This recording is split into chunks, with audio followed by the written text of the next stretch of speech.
किसानों के साथ पूरी ताकत के साथ खड़ा है।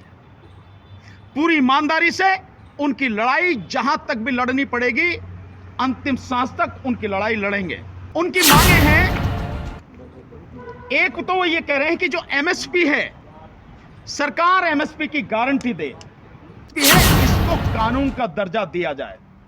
मैं अपनी तरफ से इसमें ऐड कर रहा हूं ये बात, न केवल कानून का दर्जा दिया जाए बल्कि इसको संविधान की 9वीं अनुसूची में भी शामिल किया जाए, ताकि कोई सरकार किसी तरह की इसमें हेर फेर न कर सके, किसानों का हक न मार सके। अब इसके आगे जो किसानों की और मांगे, उनका कहना है कि सरकार ने वादा किया था कि जब ये किसान आंदोलन स्थगित हुआ था कि जितने भी साथी हमारे शहीद हुए हैं उनको मुआवजा मिलेगा, उनके परिवार के लोगों को नौकरी मिलेगी। ये वादा पूरा नहीं किया। किसानों का वो कर्जा माफ किया जाए और उनको पेंशन दी जाए, किसानों को पेंशन दी जाए। कर्जे के विषय में मैं बहुत साफ कहना चाहता हूं, अगर मोदी सरकार अपने यार पूंजीपतियों का 25 लाख करोड़ रुपया पिछले 10 साल में माफ कर सकती है, तो किसानों के ऊपर जहां तक मेरी अब तक जानकारी है वो करीब 13 या 14 लाख करोड़ है, उन्हें माफ नहीं कर सकती। आज नकली बीज, नकली पेस्टिसाइड हैं, ये जो लोग भी इसमें संलिप्त हैं, इनके खिलाफ कार्रवाई हो, कानूनी कार्रवाई हो और ये रोका जाए, बंद किया जाए। बिजली बिल जिससे बहुत बड़ा नुकसान होने वाला है, और ये डिमांड उस समय भी थी, उस बिजली बिल को वापस लिया जाए, सरकार उसे वापस ले, खत्म करे उसको। 100 दिन की जगह 200 दिन काम मिलना चाहिए मजदूरों को, और जो 200, 250 और 300 तक की जो मजदूरी मिलती है एक दिन की, वो मजदूरी बढ़ाकर भी 700 रुपए प्रतिदिन की जानी चाहिए। कि अगर किसी ने भी किसान आंदोलन में भाग लिया तो उनकी जो गाड़ियां हैं, ट्रैक्टर हैं, वो जब्त कर लिए जाएंगे, उनके जो पासपोर्ट हैं वो रद्द कर दिए जाएंगे, और घरों में जा जा के धमका रहे हैं पुलिस वाले कि अगर आपने लिया तो आपका बच्चा कहीं पढ़ रहा है, उसकी पढ़ाई खत्म कर दी जाएगी, उसकी नौकरी खत्म कर दी जाएगी। मैं किसानों के विषय में जो कल 13 फरवरी को दिल्ली कूच करने का उन्होंने फैसला किया है, उसके विषय में कुछ चीजें आपके सामने रखना चाहता हूं। एक तो बहुत स्पष्ट है कि हमारी पूरी टीम, हमारा पूरा ये मोर्चा किसानों के साथ पूरी ताकत के साथ खड़ा है। पूरी ईमानदारी से उनकी लड़ाई जहां तक भी लड़नी पड़ेगी, अंतिम सांस तक उनकी लड़ाई लड़ेंगे, और उनकी लड़ाई बहुत जायज लड़ाई है, कुछ भी गलत नहीं है। जिस मांगों को लेकर वो यहां पर आ रहे हैं, आपको मालूम होगा उनकी मांगे क्या हैं। उनकी मांगे हैं, एक तो वो ये कह रहे हैं कि जो एमएसपी है, सरकार एमएसपी की गारंटी दे, और गारंटी दे जो सरकार ने अपना वादा भी किया था 2 बार। एक तो अपने मैनिफेस्टो में रखा था, उसने कहा था कि स्वामीनाथन कमीशन की रिपोर्ट के हिसाब से हम C2 प्लस 50% वो देंगे। सरकार ने वो वादा पूरा नहीं किया। और 3 कृषि कानून जब वापस लिए सरकार ने, उस समय जो एग्रीमेंट हुआ, उस एग्रीमेंट के दौरान भी उसने कहा था कि हम कमेटी बनाएंगे और कमेटी बना के एमएसपी को हम लागू करेंगे। ना वो कमेटी बनाई गई और ना ही एमएसपी पर कोई डिसीजन हुआ। हालांकि मेरा तब भी ये मानना था कि एमएसपी पर कमेटी बनाने का कोई मतलब नहीं है, क्योंकि जो चीज ऑलरेडी आप अपने मैनिफेस्टो में कह रहे हैं और स्वामीनाथन कमीशन की रिपोर्ट के अनुसार डिसाइडेड है, सो आपको लागू करना है, कमेटी नहीं बनानी। पर फिर भी ना कमेटी बनाएगी ना लागू करने की बात। और दूसरा यह है कि जो ये एमएसपी है, इसको कानून का दर्जा दिया जाए। मैं अपनी तरफ से इसमें ऐड कर रहा हूं ये बात, न केवल कानून का दर्जा दिया जाए बल्कि इसको संविधान की 9वीं अनुसूची में भी शामिल किया जाए, ताकि कोई सरकार किसी तरह की इसमें हेर फेर न कर सके, किसानों का हक न मार सके। अब इसके आगे जो किसानों की और मांगे, उनका कहना है कि सरकार ने वादा किया था कि जब ये किसान आंदोलन स्थगित हुआ था कि जितने भी साथी हमारे शहीद हुए हैं उनको मुआवजा मिलेगा, उनके परिवार के लोगों को नौकरी मिलेगी।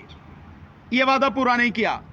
तीसरी बात उन्होंने कही कि जो लखीमपुर खीरी में किसानों को रौंद दिया गया था जीप के माध्यम से गृह राज्य मंत्री के लड़के द्वारा, उनको मुआवजा मिलेगा, नौकरी मिलेगी, यह वादा पूरा नहीं किया। और दूसरा, इस्तीफा होना चाहिए था गृह राज्य मंत्री का, वो भी नहीं हुआ। तीसरी उनकी जो डिमांड है वो ये है कि जितना कर्जा है किसानों का, वो कर्जा माफ किया जाए और उनको पेंशन दी जाए, किसानों को पेंशन दी जाए। कर्जे के विषय में मैं बहुत साफ कहना चाहता हूं, अगर मोदी सरकार अपने यार पूंजीपतियों का 25 लाख करोड़ रुपया पिछले 10 साल में माफ कर सकती है, तो किसानों के ऊपर, जहां तक मेरी अब तक जानकारी है, वो करीब 13 या 14 लाख करोड़ है, उन्हें माफ नहीं कर सकती। चंद पूंजीपतियों का, जिन्हें आप उंगलियों पर गिन सकते हो, टिप्स पर गिन सकते हो, उनका आप 25 लाख करोड़ माफ कर रहे हैं। और जो आबादी सरकार के आंकड़े के अनुसार 14 करोड़ 64 लाख किसान परिवार हैं, उनका आप ये 13-14 लाख करोड़ माफ नहीं कर सकते? कर सकते हैं, लेकिन नीयत नहीं है। ये तो माफ होना चाहिए, ये उनकी डिमांड है। इसके अलावा और उनकी जो डिमांड है वो बहुत अच्छी है कि जो नकली खाद, नकली बीज, नकली पेस्टिसाइड हैं, ये जो लोग भी इसमें संलिप्त हैं, इनके खिलाफ कार्रवाई हो, कानूनी कार्रवाई हो, और ये रोका जाए, बंद किया जाए। जो इसके अलावा उनकी एक मांग है वो ये है कि जो बिजली बिल, जिससे बहुत बड़ा नुकसान होने वाला है, और ये डिमांड उस समय भी थी, उस बिजली बिल को वापस लिया जाए, सरकार उसे वापस ले, खत्म करे उसको। एक और उनकी डिमांड है, वो डिमांड मजदूरों से संबंधित है। उनका कहना है, और बिल्कुल जायज डिमांड है, कि मनरेगा में जो मजदूर हैं, उन सभी मजदूरों को, जितने भी रजिस्टर्ड हैं, उनको काम मिलना चाहिए। और साथ में काम, सरकार 100 दिन का कहती है, लेकिन 50 दिन का भी काम दे नहीं पाती, और वो भी चंद लोगों को। सो उनका कहना है कि न केवल 100 दिन की जगह 200 दिन काम मिलना चाहिए मजदूरों को, और जो 200, 250 और 300 तक की जो मजदूरी मिलती है एक दिन की, वो मजदूरी बढ़ाकर भी 700 रुपए प्रतिदिन की जानी चाहिए। ये उनकी एक डिमांड है। और एक और अच्छी डिमांड है कि जो आदिवासी हैं, उन आदिवासियों की जमीन को अडानी जैसे जो पूंजीपति हड़प रहे हैं, उससे रोका जाए, कानून बनाकर उस पर प्रतिबंध लगाया जाए। और अनुसूची 5, संविधान की अनुसूची 5 जो है, जिसमें ये जो ट्राइबल एरिया की लैंड वगैरह है, इस सबको प्रोटेक्ट किया जाता है, वो अनुसूची 5 को इंप्लीमेंट कराया जाए। ये डिमांड उनकी डिमांड है। शेड्यूल 6 वो 5 बता, ये है कि ये सारी की सारी उनकी डिमांड है। अब दिक्कत क्या हो रही है, आप देखिए, सरकार की, मैं बिल्कुल यही शब्द इस्तेमाल करूंगा, मैं कोई इसमें लाग लपट नहीं। सरकार न केवल गैर संवैधानिक काम कर रही है, गैर कानूनी काम कर रही है, बल्कि सरकार गुंडे की तरह एक काम कर रही है। क्या है, मैं ये शब्द क्यों इस्तेमाल कर रहा हूं?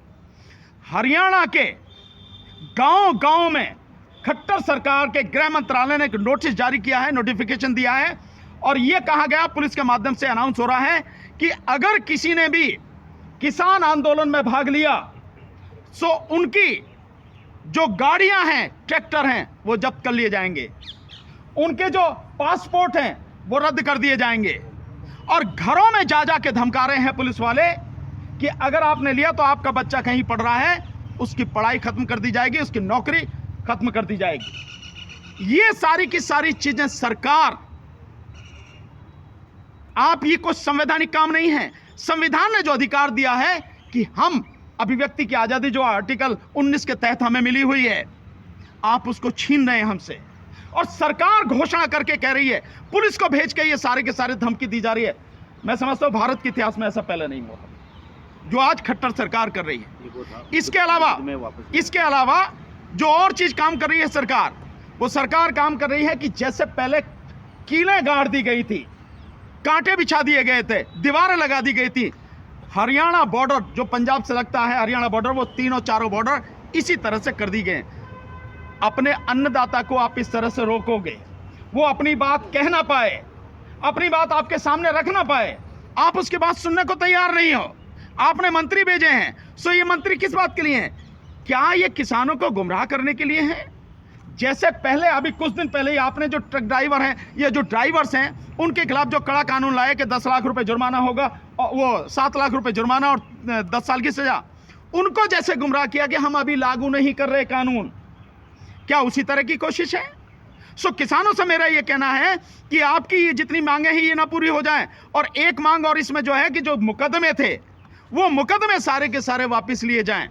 ये तमाम मांगे किसानों की जब तक पूरी ना हो जाएं, सरकार बाकायदा इनको तुरंत लागू ना करे, तब तक आंदोलन अपना रोकने की जरूरत नहीं है।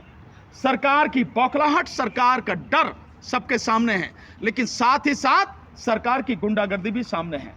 हम इस कानून जो जिस तरह की कार्रवाई ये सरकार कर रही है इसकी कड़े शब्दों में भर्त्सना करते हैं और पूरी ताकत के साथ किसानों के साथ हम लोग खड़े हैं, उनका साथ देंगे, अंतिम सांस तक साथ देंगे साथी।